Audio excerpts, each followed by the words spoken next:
Chers amis, bonjour. C'est encore une joie de vous retrouver aujourd'hui dans le cadre de notre partage de la parole de Dieu.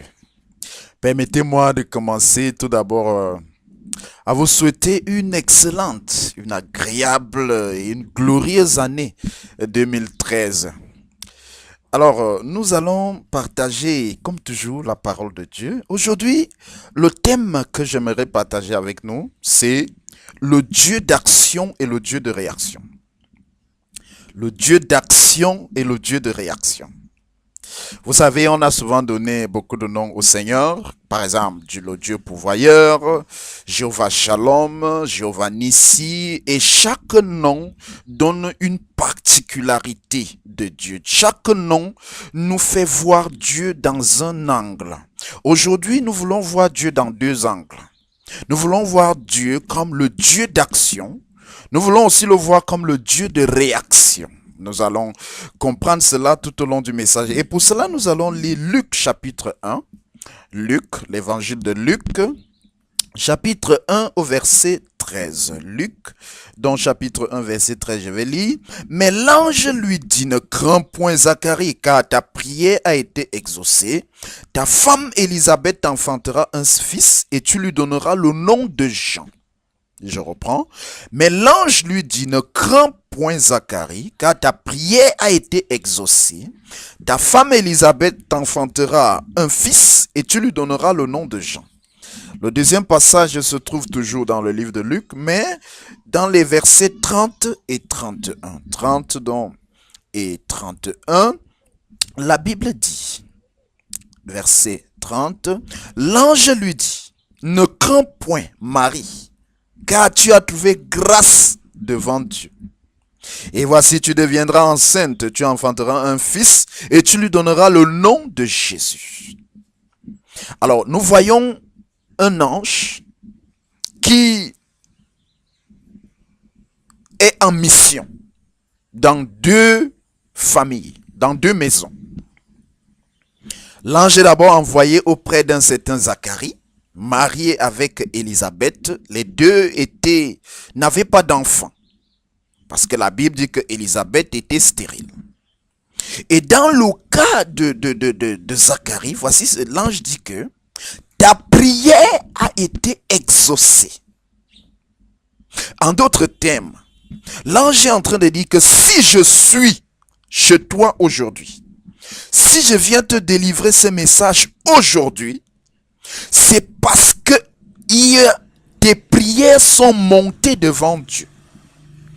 Si je suis là aujourd'hui pour t'annoncer ce miracle, c'est parce que les prières que tu as faites sont montées jusqu'à Dieu et la réponse est descendue. J'apporte la réponse. Chers amis, le message qui ressort clairement ici, c'est que lorsque nous agissons, Dieu réagit. Lorsque nous faisons monter des prières vers Dieu, Dieu fait descendre la réponse. Lorsque nous prions, Dieu exauce. Et de ce côté-là, le Seigneur va donc se révéler à nous comme le Dieu de réaction. Parce qu'il réagit face à une action que nous avons posée. Si Zacharie n'avait pas prié, l'ange ne devait pas venir vers lui avec ce miracle. Si Zacharie n'avait pas prié, il ne devait pas connaître la paternité. Si Zacharie n'avait pas élevé des prières devant Dieu, il n'aurait jamais eu ce témoignage. Il y a donc des témoignages dans nos vies qui ne seront possibles que lorsque les prières vont monter devant Dieu. Et j'aimerais m'adresser à tous ceux qui, en ce moment, sont en train de prier, de persévérer par rapport à un sujet de prière précis. La Bible ne nous dit pas pendant combien de temps Zacharie a prié, parce que ça, c'est pas important. Mais ce qui est important, c'est de savoir que lorsque les prières montent devant Dieu, de manière indiscutable, l'exaucement va descendre. On ne sait pas si ce sera après une semaine ou après 2 mois ou même après 3 ans. Mais ce qui est sûr, ce qui est certain, ce dont la Bible voudrait que nous soyons persuadés, c'est que quand la prière monte, l'exaucement va descendre.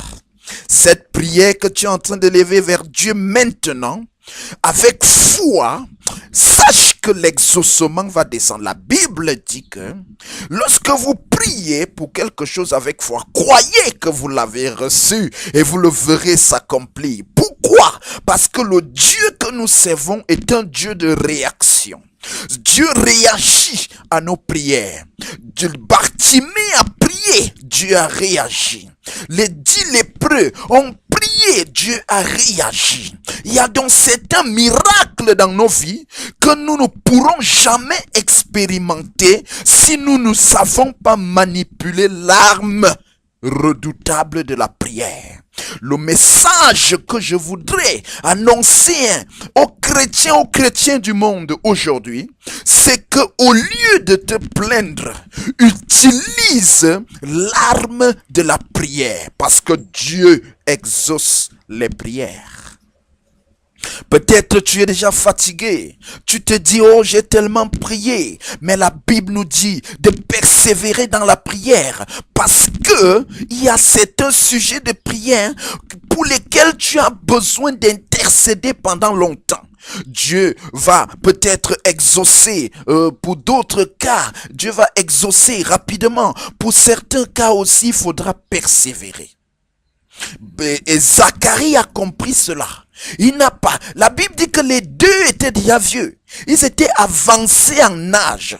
Il avait prié le premier mois du mariage, il ne voit pas d'enfant. Il prie le second mois, il ne voit pas d'enfant. Il prie la 3e année, il ne voit pas d'enfant. Zacharie dit, je suis sûr que le Dieu que je sais est un Dieu fidèle. Il a persévéré, il a persévéré, il a persévéré. Et un jour, sans qu'il ne sache, il est parti au temple comme les autres jours. Mais ce jour-là est un jour spécial parce que Dieu a décidé de le visiter. Le Seigneur s'est dit, cet homme a compris que je suis fidèle. Cet homme a persévéré malgré les épreuves, malgré les problèmes, il a persévéré. Aujourd'hui, je vais lui montrer que je suis un Dieu fidèle. Il a dépêché un ange pour venir lui parler. Frère, sœur, cher ami, la prière que tu élèves devant Dieu n'est pas vaine.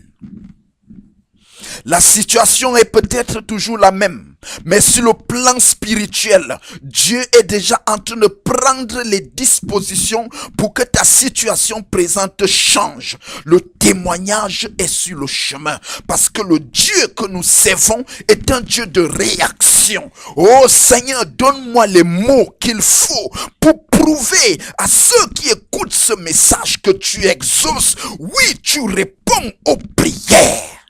J'aimerais le dire avec toute la conviction possible parce que la parole de Dieu est vraie.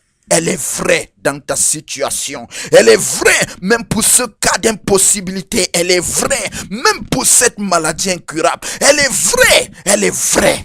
Quel que soit le diagnostic, quel que soit ce que le médecin dit, la parole de Dieu est vraie. Dieu s'est donc manifesté dans la vie de Zacharie, comme dans la vie de beaucoup d'autres personnes, comme le Dieu de réaction. En d'autres termes, il faut d'abord que je pose un acte, afin que Dieu réagisse à l'acte que j'ai posé. Et dans le deuxième passage, la Bible dit, l'ange dit à Marie, tu as trouvé grâce devant Dieu. Marie, tu n'as pas prié, non, tu n'as pas jeûné, tu n'as peut-être même pas eu la pensée d'avoir un enfant. Rien ne s'est passé, tu n'as fait aucun effort, mais le miracle est arrivé dans ta vie. Ici, Marie est surprise par le miracle. Marie donne un témoignage pour lequel elle ne s'est pas préparée, dont elle ne s'attendait pas. Dieu est un Dieu de surprise. Dieu est un Dieu d'action. Dieu peut te donner les choses que tu n'avais même pas demandées. Dieu peut faire en sorte que toi qui n'es même pas qualifié pour un poste, toi qui n'as même pas postulé pour le poste, tu entends ton nom à la radio et tu as été promu à ce poste. Il y a certains miracles en cette année 2013 qui vont surprendre beaucoup de personnes. Pourquoi? Parce que le Dieu que nous servons, c'est un Dieu de bonté. Le Dieu que nous servons, c'est un Dieu qui nous donne au-delà de notre pensée et de notre imagination. Tu as trouvé grâce devant Dieu. Ma prière en cette année, c'est que tu trouves grâce devant Dieu par rapport à ta famille, par rapport à ton emploi. Et lorsque Dieu nous fait grâce par rapport à quelque chose que nous n'avons pas demandé, en ce moment-là, Dieu se révèle dans notre vie comme le Dieu d'action. Il n'est pas en train de réagir à une prière que nous avons faite. Il n'est pas en train de réagir à un moment de jeûne que nous avons eu, non. Il a simplement eu pitié de nous et il a voulu nous accorder sa bonté. Voilà pourquoi la vie d'un homme ne doit jamais être méprisée. Voilà pourquoi tu ne dois jamais mépriser une personne. Parce que tu ne sais pas ce que son lendemain peut produire. Parce que tu ne sais pas si tu parles avec une personne aujourd'hui. Elle est méprisable, elle n'a rien. Tu ne sais pas ce que Dieu peut décider de faire dans sa vie demain. Comme Dieu a décidé de propulser Shadrach, Meshach et Abednego, comme Dieu a décidé de propulser Joseph, comme Dieu a décidé de propulser Mardoché. Frères et sœurs, il est vrai, nous devons prier, nous devons donner, nous devons faire du bien, mais il y aura certains miracles qui vont nous surprendre. Ce sera simplement par rapport à la grâce de Dieu. Alors, comme je disais au départ, aujourd'hui, je voulais nous montrer deux aspects du Dieu que nous servons. Le Dieu d'action et le Dieu de réaction. Le Dieu qui réagit à une action que nous avons posée. Et le Dieu qui est capable aussi de nous surprendre avec un témoignage. Puisse Dieu te surprendre en cette année. Puisse Dieu réagir à toutes les prières que tu vas lui élever en cette année. Que Dieu te bénisse. Pasteur Yves Charlie Godia, à votre service. À la prochaine.